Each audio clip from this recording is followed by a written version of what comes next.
Are you after an easy Amiga setup where you can just load up all your old classic Amiga games that you remember and little fuss in setting it all up? Today we're going to look at Amiga Game Selector, created by Paul Vince. Now, this pack has been around for a little while, but the reason why I'm looking at it today is that it got a new version quite recently in December of 2023, and there's a lot of changes and great stuff in this pack.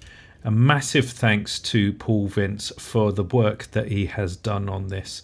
And if you spend any time at all sort of like using this pack, then it'll be really nice if you can donate him some money, because he's put a lot of hard work into this and it's a really polished system. So, right, okay, what we're going to do, we've got to download it. How do we download it?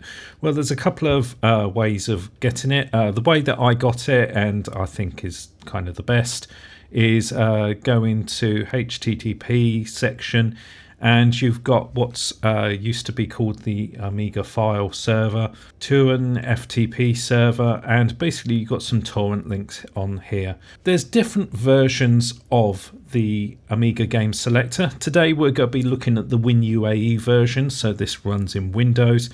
There's different versions for the Raspberry Pi. There's stuff where we can run it on actual real hardware, and of course you can run it on the A500 Mini as well. Don't worry, I'll be doing more videos in the future showing off these different versions as well, but today's video is all about the WinUAE version. So yeah, I downloaded the AGS_UAE torrent file. Download that. Once downloaded, you ended up with a folder. You've got a set of instructions in there that you can read, and you've got a zip file. Now granted, this pack is going to be pretty big. The download size is 13 gig, but there's a lot of stuff in here for you to play with, so hopefully it is worth the time for you to download. What we're going to do, because it's a zip file, I've got 7-zip here, we're going to just extract that into its own folder. It'll take a little bit of time. Once that's done, let's come back. And there we go, that's all extracted and we've got our folder. So let's dive into it. So we'll see a couple of other documents in there, but the main thing we've got in here is we've got the AGS launcher. Now this relies on the technology of WinUAE. We can dive into WinUAE and you can look through all the files in here and everything, the hard drive files that it's got, but to be honest, all you need to do is just double click on the launcher and then it opens up this screen. You've got the big huge button here that just says launch AGS. Okay, and we're straight into Amiga emulation. So this is booting up Workbench, and then it boots up a really nice interface. So there is some background music. I've lowered the volume so that you can hear me clearly, but yeah, there is background music on this. First off, sort of like the menu system, sort of like it's ordered into loads of different ways. So you've got your traditional A to Z, where you can search through games, and believe me, there are a lot of games in here. Now, what am I using to control this? So at the moment I'm using the arrow keys up and down to go through the menu. So you've got all your games here, but also you've got the demo scene as well that you can check out, and disc magazines, a lot of stuff in here.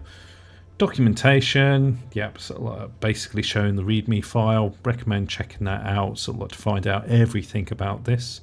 You've got filters, so yeah, you can hide adult content if you want that. From the main menu, there we go, and then there we go, it's tidied up the menu a little bit better.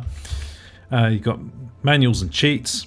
What's under options? So let's have a look under there. So what we can do is I recommend going to WHD load options, and then you can select what your quick key is. Now, if you don't know what WHD load is, you don't have to worry too much, but WHD load is one of the mechanisms that's used for running Amiga games that were designed for floppy disk and everything, but it packages it all up nice and neat. But in order to quit out of these games, generally you'd just turn off the Amiga and then back on again. But With this, it allows you to select a specific key that you want to press. Now, generally I use F10, but it's preference. You can choose whatever key you want. So I'm going to go with F10, and then we can go back with the dots,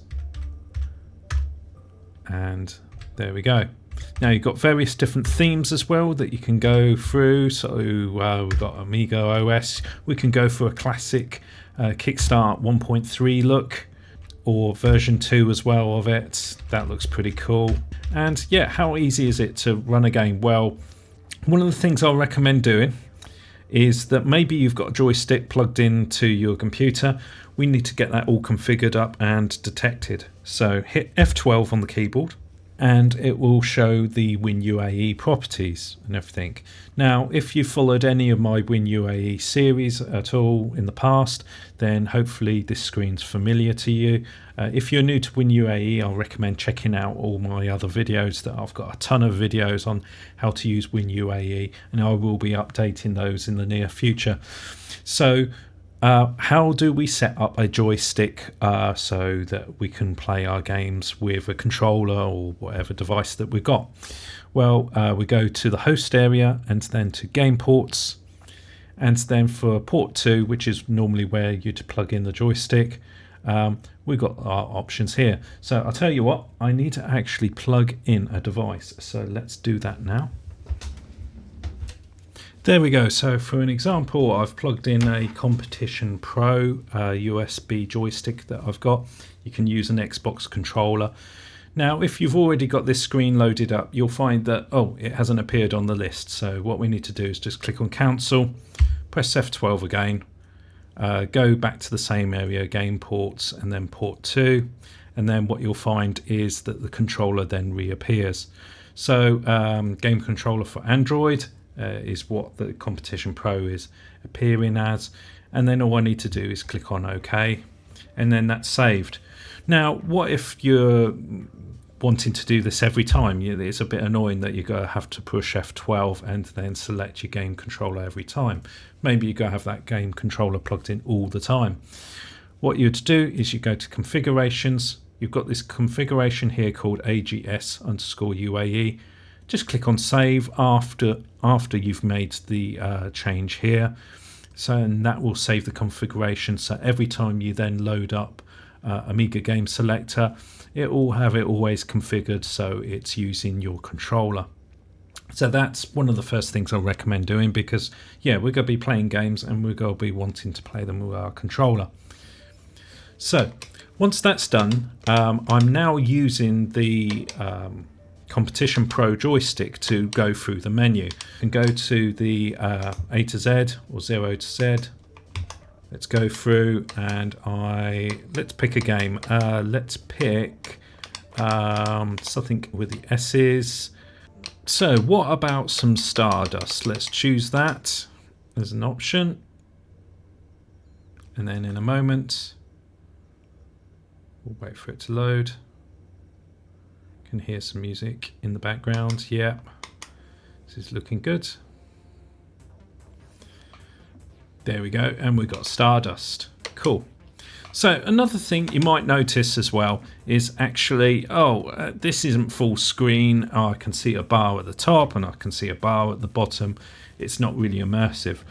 If we go to F12, we can go to the host area again, go to display, and all we need to do is change this native and RTG mode from windowed to full screen. Or you can choose full window as well, it doesn't matter too much. Then you'll see that it goes to full screen, and there we go. So let's do start. Let's play this for a little bit.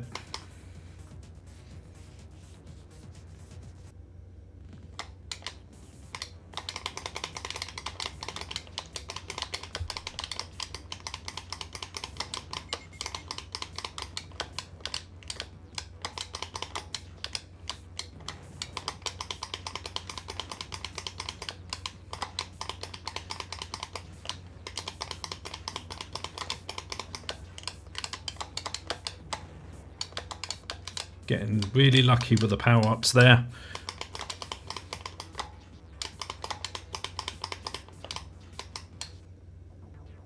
There we go, and we completed the level. And then all I need to do, once I'm finished with that game and I've got bored and all I need to do something else, I just hit F10 on the keyboard. Hit F10 on the keyboard, and then I'm back to my menu again, and I can go through and select another game. Now, if you're not sure what you want to pick, then there's a really cool feature at the bottom where you can do pick a random game or demo. And yeah, so if you're thinking, oh, I've really got too spoiled for choice, I don't know really what to play, then yeah, pick a random game is an awesome feature that just gets you into the game in straight away. Now, some of you might be thinking, well, that's really great and all and everything. I'm really interested in my games, but I want to experience that Amiga system from back in the day and everything, and play around with what it used to be like on Amiga.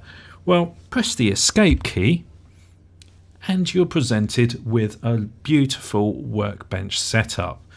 So at the bottom we've got a whole load of icons here. So we've got directory opus is all pre-installed. We've got the shell, iGame, AGS gets us back into that menu system where we've just come from, but we've got the likes of Deluxe Paint. You know, we can set up sort of like loads of different modes and sort of like do some painting in Deluxe Paint. We've got Final Writer if you want to do some word processing. There we go. So this can be used for productive things on the Amiga if you want to. Got a bunch of music that you want to play, then there's Hippo Player for that as well. Octamed as well for sound. If you want to produce your own music as well, then yeah, you got that option as well. This is a really nice, well put together pack. But again, yeah, thanks to Paul Vince for all the hard work that he's done on this. So I'm going to be making a whole ton of other videos. If you're interested in the Amiga, yeah, I've got loads of videos already on the Workbench and Amiga emulations, so check those out. But I'm going to be doing some more videos on this on various different systems like the Raspberry Pi, or doing it in FSUAE as well if you haven't got Windows. So if you want to check those out, then hit the old subscribe button, and yeah, if you enjoyed this video, don't forget to hit a like button as well. Thanks for watching, and I'll catch you in another video.